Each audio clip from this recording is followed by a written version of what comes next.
16. Yeah, continue the browbeating, I guess. Really sticks with you when you think about 15, what Zach just covered of Jeremiah being so down and being a prophet of God isn't all it's cracked up to be sometimes, apparently. You sit there and think of how he's praying in 15, tells God that he feels like he was a unreliable spring of water, and how bad that probably didn't feel good for most of our prayers are sweet and savor to God. I'm sure the Lord didn't like that at all, and he did tell him to repent from it. But this is we find out, and we know then too that he's eternal spring of water. He's a fountain forever, and never runs dry. So for him to call him a water that fails, definitely you see where Jeremiah's he'd been down pretty hard, but he tells him to repent, and will save him and deliver him. So when we think about every one of these chapters, a lot of bad things going on in Judah and Jerusalem at the time, and Jeremiah's having to tell them, well, you'll see bad, but then a little glimmer of hope. Every one of these chapters is just like, yeah, I'm casting you out, but you ain't cast off from God's eyes. So they're still his people. Fell away, and again, we'll get into 16, but we look for that little glimmer of hope in every one of them, and even the darkest times of our lives and the darkest moments of this earth, that glimmer is still there. We've still got God, and he's bigger than all of this. So after that, he's got him repented, and he doesn't turn away from him. So the Lord comes back to Jeremiah in 16, and I'll just read. The word of the Lord came also unto me, saying, that thou shalt not take thee a wife, neither shalt thou have sons or daughters in this place. For thus saith the Lord concerning the sons and concerning the daughters that are born in this place, and concerning their mothers that bare them, and concerning their fathers that begat them in this land, they shall die of grievous deaths. They shall not be lamented, neither shall they be buried. They shall be as dung upon the face of the earth. They shall all be consumed by the sword and by famine, and their carcasses shall be meat for the fowls of heaven and the beasts of the earth. For in 5, thus saith the Lord, enter not into the house of mourning, neither go to lament, nor bemoan them, for I have taken away my peace from this people, saith the Lord, even loving kindness and mercies. Both the great and the small shall die in this land. They shall not be buried, neither shall men lament for them, nor cut themselves, or make themselves bald for them. In 7, neither shall men tear themselves for them in mourning, to comfort them for the dead. Neither shall men give them the cup of consolation to drink for their father or their mother. 8, thou shalt not also go into the house of feasting to sit with them to eat and to drink.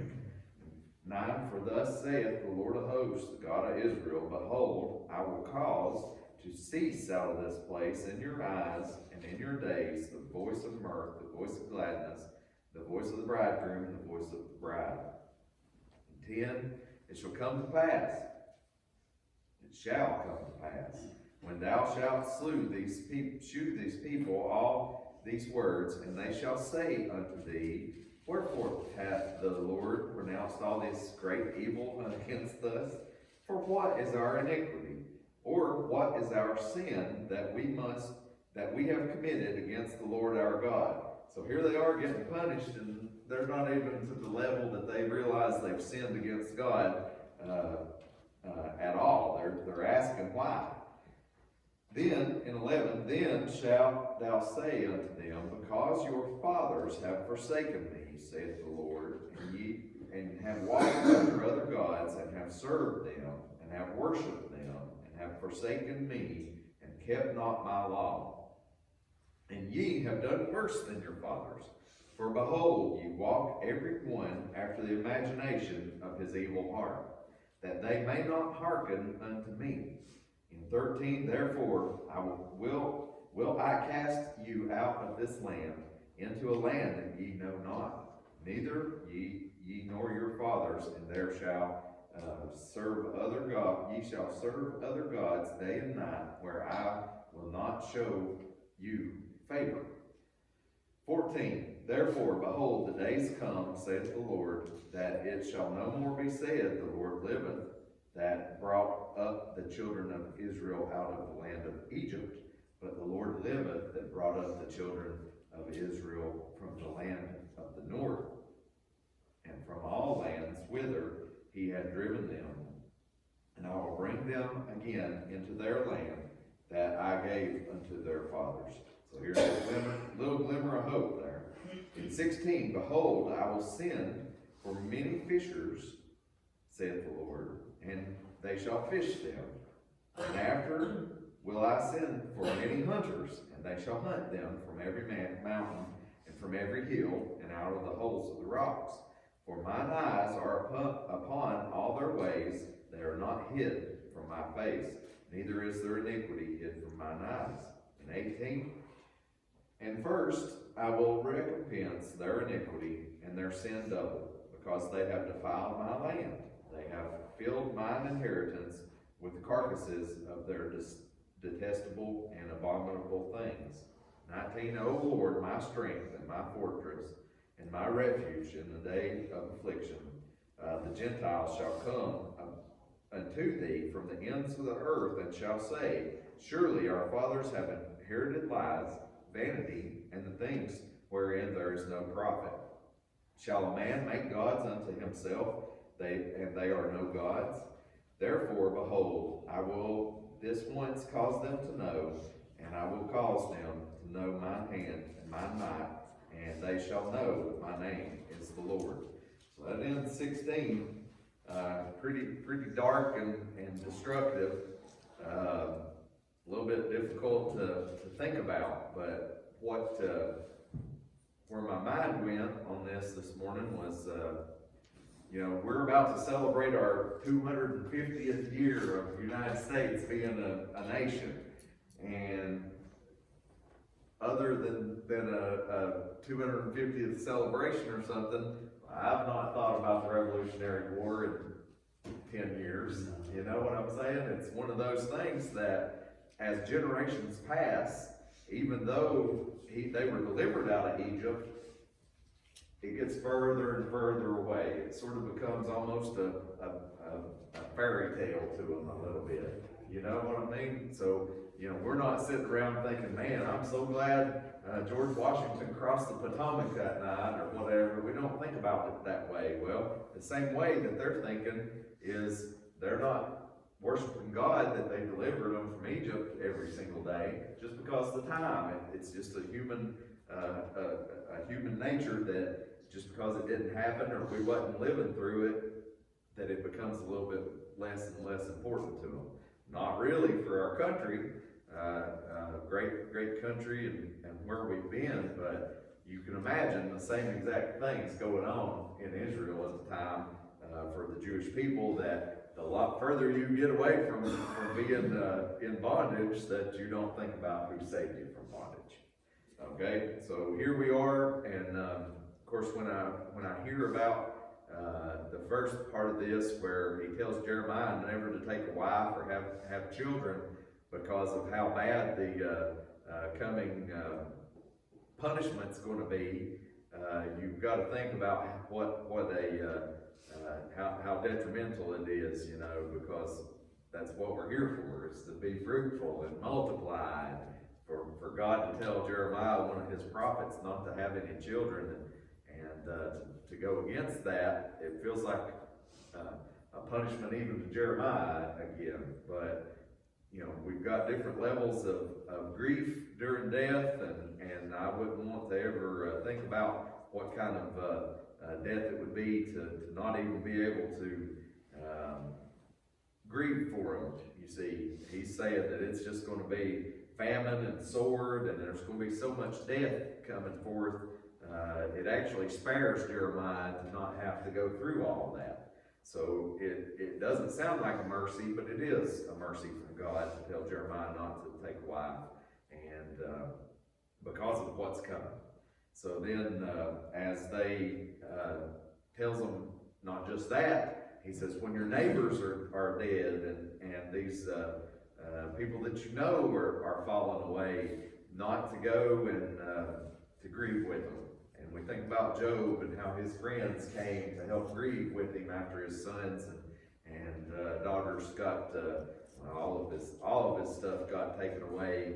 They sat with him and tore themselves in mourning with him and passed that cup of consolation. He says, don't even do that. There's going to be too much destruction and death. So God knows what's coming to him and to the people there. So talking to Jeremiah, he's actually doing him a little bit of a mercy to not let him go through that. So here he tells him that it's not going to cease in his entire days, that there won't be a voice of gladness or anything. So it's going to be pretty bad for all the people, and in 10, and that's what I jumped ahead opening church with this morning, was it comes to pass that when all these things happen, they say, well, why is the Lord doing this great evil to us? They don't even realize how bad they've sinned so much and sinned so long that it's become a generational sin. And that's why I wanted to read that from 1 Samuel this morning, is we get into a pattern that we don't even realize how bad it is, and that we are putting something between us and God, that, you know, that sin is a gulf between us. And until we recognize it and do something different, like David did to Saul in the cave, that it's not going to be no change is going to come to him. Okay, so Saul, he went into that cave, had no idea that David was in there, and all the men were telling David to kill Saul. And when he just cuts the part of his robe off, it allows him to show, look, I could have killed you, but I didn't. And that allows them to, in a sense, heal or get past all the hunted and hunter part. Well, same thing here, until the people of Judah and God's people that are in Jerusalem at the time realize, look, we can't say, why is the Lord giving us all this evil when we're not even worshiping him? We're worshiping other gods, and our fathers worshiped other gods, and we've done worse than our fathers. So see how easily it becomes just a habit to them of doing all these things that put everything else in front of God's ways. All right, so he cast them into this land that they know not. Well, it's their version of going into Egypt in bondage. Okay, when Babylon comes and captures them, then they will not just sing songs about God that delivered them out of Egypt. It'll be the knowing that same God delivered them again. Okay, so you almost need or these people almost need like a refresher in a sense, where they can come back to the Lord, but they have to live it themselves. And what happens when we get generational falling away is just like I couldn't tell you which relative fought in the American Revolution of mine, although I imagine somebody did. That story gets lost. Okay, so if you're not hearing, oh, your grandfather or great-great-great-great-grandfather had to fight the redcoats, if you're not hearing that all the time, it's not going to be part of your story. Okay, you're not going to have that in your personal experience. So God has to throw them to the Babylonians to give them a personal experience for 70 years. Well, that'll stick. You see what I'm saying? If they're in that kind of bondage for that time, it becomes closer. It becomes part of their world again, is that they don't even know that they are sinning. In this verse, they said, well, what did we do that would even make this a sin against the Lord our God? So they didn't even realize what bad sin it is. And I got off into thinking about how precise God is, and as he's describing, which we went over a few years back, when he's describing the Ark of the Covenant, it's down to the exact cubit length of every inch of it, of what God wanted it built out of. And you start reading through that, and you're like, man, wow, this is intricate, Well, if we've got a God that cares if it's brass or bronze on a side of the Ark of the Covenant, we've got a God that knows if we're being a sinner or not. Okay, so we've got to realize that, I know this ain't exactly right, but God didn't make us any gray areas. Okay, if He's telling us the exact length that He wants the ark built, He is not telling us, these are 10 commandments, but if this happens, you can not follow. Okay, so we've got a very precise God, and the world injects the gray area. So we've got to be really careful about, we're not building statues to Baal or Baal anymore, but in a sense, a lot of times we do. There's anything that gets between us and God. So, we've heard, I've told it, we've all had something that, we do this on Sundays and we can't make it to church. I used to fish. When they do those 2-day tournaments, you don't think of that being a sin, but I was failing to gather myself. If God's put it in His Word to come to church, we need to listen to that Word. And, we have there's never a shortage of excuses, but again, that's the world putting it out there. And eventually, just like Stan asked for prayer for, you might be shut in and wish that you could get to church, and it can happen anytime. So as we start thinking about sin and how these folks did, how can we put this in our lives? Well, exactly that is, there may be things that we need to examine that we wouldn't even sit there if we're writing down our sins or having to confess them in a sense to ourselves. There might be things that are in between us and God that we're not even willing, or it's been so generational that we're not even able to say, that's not that bad, I guess, but it's bad in God's eyes because it's getting between us and Him. All right, so here we are, that it had been so bad that they didn't even realize why they were getting punished. So the Lord tells Jeremiah, once they ask this question, you say, because your fathers walked after other gods and worshiped them, forsaking me and my law, and then you're doing worse than your fathers in 12. So everyone after the imagination of their own evil heart, and they didn't hearken unto Him. So being stubborn about their sin. Well, we see it all the time that people choose the wrong things, okay? And you know it, and it's easier to see outside your home than it is inside your home. So, they've done worse than their fathers because they did it just on their own. And I always get, the way that I can ground back into that is God created us, okay? And once we realize that, there's no way that our heart or our imagination needs to come into it. There's nothing good that we can do without God. And I do have a place to go off of 12. So then He's going to cast them out into this land, so they're going to actually see that punishment, and it'll become real to them in a sense. So therefore the days come, saith the Lord, that it shall no more be said that the Lord liveth, that brought us up out of Israel, the children of Israel out of the land of Egypt, but the Lord liveth, that brought up the children of Israel from the land of the north. So Babylonian captivity becomes the new Israel or Egypt to them, you know. So that's that moment in their lives that they have to say, the Lord delivered us. So he's going to send many fishers in 16, which of course we know when Jesus was gathering his apostles, he's going to make them fishers of men.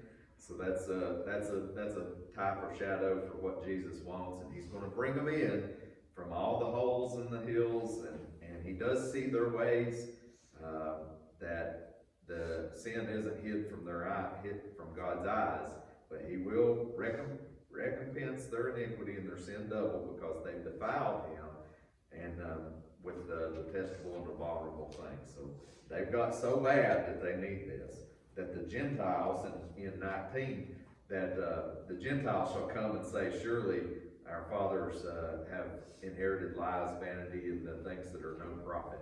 So even the Gentiles feel sorry for the Israelites in this case. So, but there will be a time that his punishment is known, and I like the way that he puts it in 21, that they'll know, cause him to know mine hand and mine might, and how they deserve the punishment in a sense. Okay, so to sort of think about how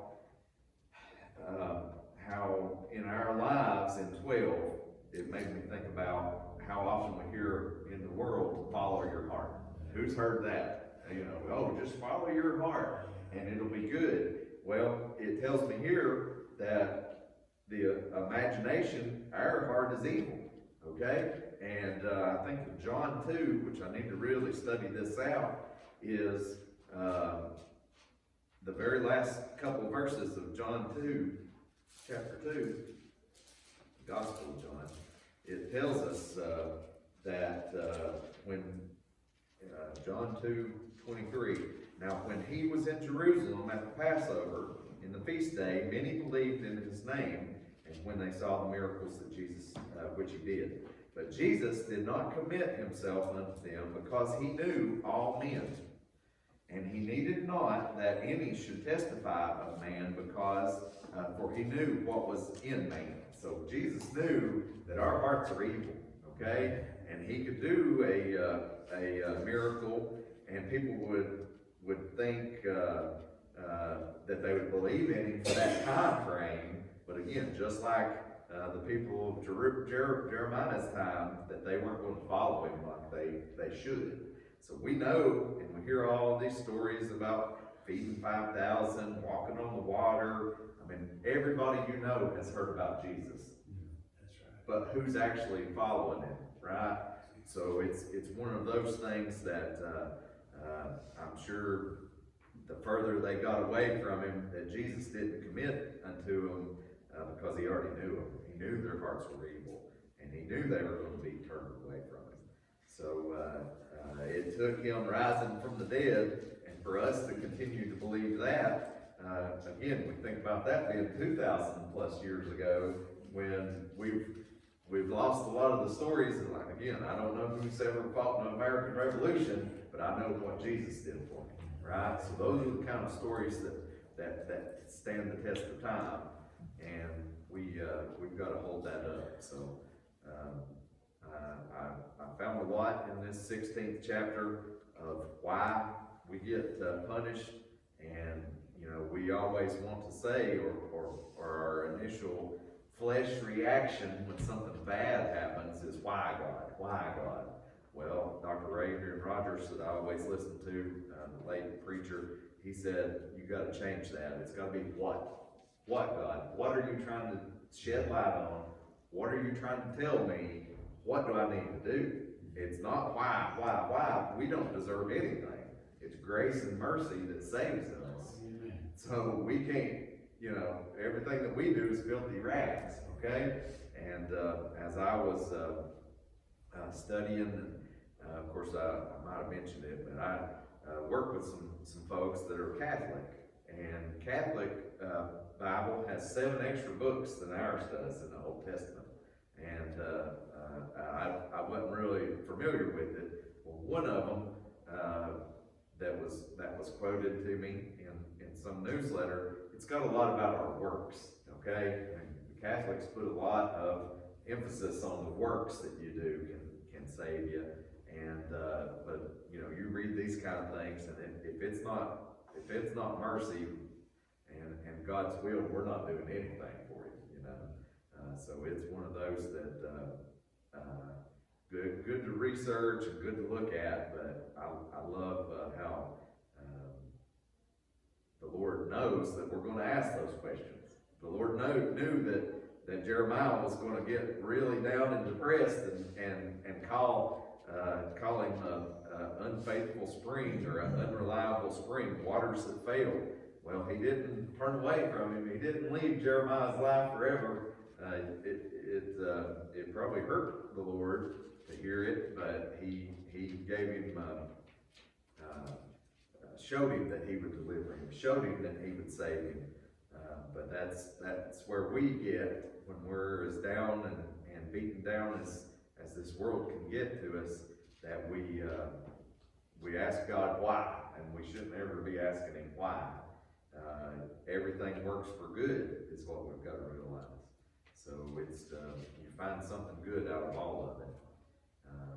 But even where these folks, you know, the captivity and through Babylon, and you know, we'll probably break into some other Sunday schools, but you know, Jeremiah is all in front of this Babylonian captivity. Ezekiel's in the mix of Babylon. So we can find a lot of good things from Ezekiel during that captivity. So even during the worst times for Israel, our God gives them that glimmer of hope. And every one of these chapters seem to do the same thing. So that's about it for chapter 16. Does anybody have any things to add? I like that verse 20's explanation in my Bible. Surely man make gods unto himself, and they are no gods. My footnote says God will be number one in your life or not in your life at all. To put God in second place is to make someone or something greater than the creator of all the universe. How can the created ever be greater than the creator? That's it. Yeah. And we sit back and say, well, he made us. How in the world could it be anything else? Right. Yeah. He said one part of where the New Testament said that whatever you put before me Right. is your God. Right. Yeah. That's why it's unacceptable. And the natural man, it seems like that just falls right, he'll do it every time. And that comes with what John was talking about earlier, out of the abundance of the heart, the mouth speaks. So whatever really excites us is what we're going to be talking about. And if the Lord don't excite you, then you're not going to be talking about the Lord. That's just the way it is. And he's warning them here. Yeah. You know, you can't do that. You will either take me as I am or not take me at all. And I like where Paul talks about, it's over in there, it talks about the circumcision of the heart. And well, they want to know how that was even, Right. you know, how can I enter into my mother's womb again? How's that Yeah. even possible? So, circumcision was back then, well, I don't want to get all into that, but they thought that if you was circumcised, that was the way you get to heaven. But Yeah. it's not so. No. It's not so. It's the circumcision of the heart. Yeah, and I probably don't have time to go into it totally, but in 1 Corinthians, you know, it talks about, or the beginning of this chapter 16 of Jeremiah talks about him not being married or having children, but Paul never married, never had children, and in his letter, first letter to Corinth, he says that, I guess it's chapter 7:32, that I would have You without carefulness, he that is unmarried careth for the things that belong to the Lord, how he may please the Lord. So it's one of those things, you can essentially marry yourself to the Lord that way, and you've got the time and all of the, time to serve the Lord in a sense, instead of, you make the most of it, is the way that I was reading it. There's people in our area right now, and we can throw out some names, but we don't wanna do that, but they actually, their life is for the Lord, and you don't ever hear a different conversation. Yeah. And it amazes me how people can do that, but, God's got a plan for everybody. Yeah. But that's the way we need to be. And you talk about Paul never married, well, some of these people that I know, they've never married either. Yeah. They dedicate everything they got to the Lord. Yeah. And, they won't hesitate a minute about it. You wanna stop and pull off side of the road and talk about the Lord. Yeah. They'll forget about what they had to do. Yeah, yeah, and that's, again, I found, sort of comfort in Paul's writing in that same thing that, same as where Jeremiah was told not to, but to keep that grief off of him, that, it also gave him time to talk and to walk with the Lord. But, 16th chapter, Jeremiah. That paints a big, pretty picture for us to see, and it's easy for us to take our mind off the Lord. Yeah. Knowing, and God's letting you do that, but then that's where our faith comes in, and how we look at the Lord, and how we look at the things of the world. I know before I got saved, it was all about Ted, Yeah. Oh, yeah. So, we keep that, and some of the stuff still hasn't changed, but God knows all about that. Well, you see, just like, Mike was reading there, the easiest thing to do to get in front of the Lord, and you don't feel like you're doing anything wrong, is to put people in front of the Lord. You love, how you love, the puppy love of your first boyfriends and girlfriends and things like that you can put those, well, they'll hurt you worse than anybody. Family will hurt you worse than anybody. The people that you love the most will hurt you worse than anybody. But you've got to use that to see that God won't ever purposely hurt you other than, to do something for your good, You think about it, because your family knows you, they know how you grew up. Yeah. God knows you even better than that. Even better, that's right. God knowed you before you ever got here. Yeah, He knew what was to come. yeah. And, Again, I love the way Dr. Rogers puts, the goal of marriage is to get to know somebody with their goods and their faults, but love them through it all, just like God loves you. And a perfect marriage is, that same sort of forgiveness in a sense that God gives to us. But knowing somebody to that level and still being able to love them. love, honor, and obey. No matter how much they snore and keep you awake at 1:30 in the morning last night. You're not even gonna look up at Nope.